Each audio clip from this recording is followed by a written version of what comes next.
Welcome to my YouTube channel. Bali, isi-share ko sa inyo yung tungkol ulit ako kay Robin Padilla, no? Kasi Senator Robin Padilla kasi ah, mukhang marami namang interesado sa pananaw niya. Okay, so isi-share ko yung pananaw niya o yung sinishare niyang opinion sa Senate hearing sa committee ni Senator Risa Hontiveros na tungkol yung hearing sa umano'y mga complaint against Pastor Kibuloy. Okay, so pakinggan ninyo or panoorin niyo yung comment ang pagkampi, no? Sa tingin ko parang pagkampi ni Robin Padilla kay Pastor Kibuloy at yung after niya magsalita at nagkaroon ng closing remark ito si uh, Senador Risa Ontiveros kasi siya nga yung chairperson nitong committee na to na nagkaroon investigasyon tungkol sa mga complaint against Pastor Kibuloy. Panoorin ninyo. Sa ating mga resource persons. Ah, Muli po, magandang tanghali po sa inyo lahat. A'udhu billahi minasyaitanir rajim. Bismillahirrahmanirrahim. Alhamdulillah rabbil alamin. Bismillah wa salatu wa salamu ala rasulillahi. Assalamualaikum warahmatullahi wabarakatuh. Pagbati po ng kapayapaan at pagpapala ng nag-iisang Panginoon Diyos sa inyong lahat. Aming ginagalang na ginang tagapangulo, sa akin pong pagdalo sa pagdinig ngayon, ako po ay naliligayahan sapagkat narinig ko po ang panig ng ating mga resource persons, katulad po sa mga taga-gobyerno. Naging malinaw po sa akin na ito pong pagdinig nito ay hindi pa po nakakarating sa legal na usapin, sa napakalinaw pong pagpapaliwanag na ang lahat ng po ito ay dadaan sa investigasyon. At yun po ay napakagandang senyales para sa ating mga kababayan sapagkat malinaw po na ang lahat ng karapatan ng bawat Pilipino ay atin pong ginagalang at napakalinaw din po ng mga sagot ng ating mga nasa gobyerno na wala po tayong pinapanigan sa oras nito. Ang lahat ay may boses, pinakikinggan po natin ang mga nag-aakusa at ganun din po ang pagdepensa naman sa ng ating inaakusuhan. Napakaganda po ang ganitong pagdinig sapagkat ang Senado, ito pong aming institusyon, ito po ay institusyon na gumagawa ng batas na magbibigay ng proteksyon sa bawat Pilipino, ano man ang katayuan mo. At kayo naman po dyan sa executive, kayo po ang mag-i-implement niyan kung ano yung mga nagagawa naming batas. Ngayon po, gusto ko lamang pong magbigay ng statement, mahal na ginang tagapangulo, bilang ito po ay hinihiling ko na mailagay sa record ng Senado.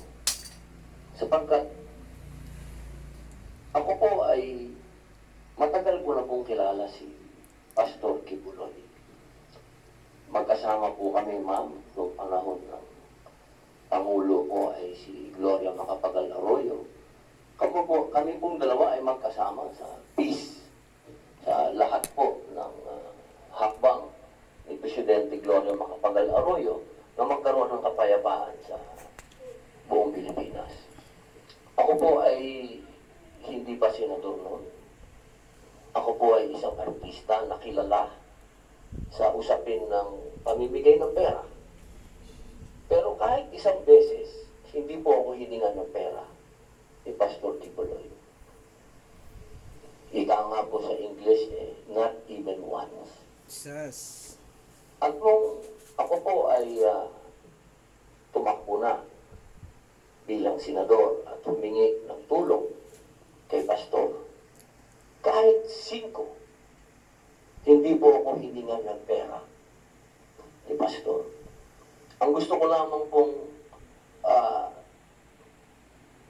sabihin sa ating pagdinig, kung ang ating pong mga matatapang na mga witness ay nakakapagsalita patungkol kay Pastor Kibuloy, ako din po ay malayang magsasalita na hindi po ako kailanman kahit na sino sa kingdom of Jesus Christ hiningan ng pera.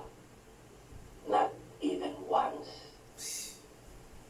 At ako po ay magtatanong lamang sa ating mga witness. Alam niyo po, ako po ay gumawa ng isang pelikula laban sa New People's Army.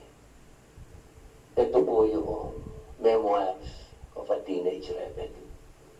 Marami po sa mga kasamahan ko na gumawa ng pelikulang yan. Kaparehas po ninyo. Nagsalamin, nagtago, hindi nagpakilala. Pati yung direktor namin natakot. Pero alam niyo po, nung tinanong nila ako kung ako ba'y magpapakilala, ang sinabi ko po'y opo. Hindi po dahil sa hindi ako natatakot. Kung hindi, inisip ko po yung mga teenage rebels na naglabas ng mga mukha nila at nagsalita sila laban sa organisasyon na pinasok nila at sila'y naabuso. Ang ibig ko pong sabihin, wala po akong pinapanigan dito. Dahil ang Senado ay kakampi ng bawat Pilipino. Ang gusto ko lamang pong sabihin, kung tayo po ay mag-aakusa at titindig, kaya natatakot po tayo o hindi, kailangan harapin po natin kung sino yung inaakusahan natin. Nang nakikita po yung mukha natin at kilala tayo. Dahil yun po ang matatandaan ng susunod na henerasyon kung paano tayo tumindig. Yun lamang po. Maraming salamat po. Ginang Tagapangulo. Shukran, Senator Robin. At bago yung aking maikling closing statement at pagsuspende na hearing, nais kong i-reassure din ang ating mga victim survivors na witnesses, alias Rene, alias David, alias Jackson, at pati tulad ng mga nauna na nandito physically, sina alias Amanda at alias Jerome, na batid ng komite yung inyong tapang at lakas ng loob para sabihin ang inyong katotohanan sa komiteng ito. Batid din po namin mula sa unang pagdinig yung katakot-takot na pagbubunyag ng mukha, pangalan, pag-subject sa harassment online, pagbabanta. Yung isa sa mga una naming witness ay kinasing po ang kanyang karinderya ng mga taong nakamotorsiklo, kaya't kinailangan niyang lumipat sa ligtas na lugar. Batid din po ng komite yung sinabi ng ating mga witnesses ngayong araw, yung sinabi ni na Elias David at Elias Jackson, na mga kilala nila dati, 3 kay Elias David at mas marami-rami pa kay Elias Jackson, na mula nung lumabas ay patay na, at sa pare-parehong paraan, binaril 2 beses sa ulo. At sa kabila nung lahat ng mga harassment, banta at aktual na karahasan na iyon, ay nagsalita pa rin kayo. Elias Rene, Elias Jackson, Elias David. No? Bukod pa po sa ating mga testigo na nasa ibang bansa. So, nais ko pong i-appreciate po yun at pahalagahan. Kayo po ay ganap na nakatutulong sa investigasyon ng komiteng ito, katulad ng ibang mga witnesses. At for the record din po, lahat po ng ating mga saksi ay nag-execute ng mga affidavit under oath. So, mga legal na dokumento po ay tinupad nila yung obligasyon nila dyan.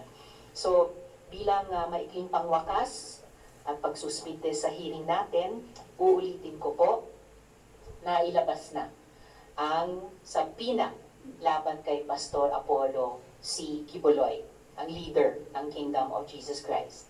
Pagkatapos ng hearing na ito, maglalabas din po ako ng imbitasyon sa mga nabanggit pa ng ating mga victim survivor na nanakit sa kanila. Kasama sina Enteng Canada, Tina San Pedro, Marlon Rosete, at mga iba pa sa mga miyembro ng Kingdom. So, at sa mga miyembro po, wag na po kayo vlog ng vlog na one-sided ang hearing kung di naman humaharap ang panig ninyo. Iwas sa pagharap. We expect you, especially Quiboloy, to respect this subpoena and finally show up to our Senate investigation. Huwag niyo pong ismuli ng Senado dahil hindi po kami titigil hanggat makamit ng mga biktima ang katarungan at kapayapaan. This subpoena is a continuing one since the next hearing is a continuation of this one. Sa lahat ng mga testigo ngayong araw, Elias Rene, Elias David, Elias Jackson, pati si Elias Ayona, maraming salamat sa inyong tapang.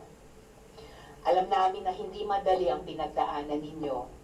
Mas lalong hindi rin madali ang tumindig laban sa isang makapangyarihang tao. I know your courage will inspire even more to do the same. Kayong mga sumubaybay sa investigasyon namin noon kay Senyor Aguila at yung mga sumusubaybay ngayon sa mga pagtetestigo ninyo.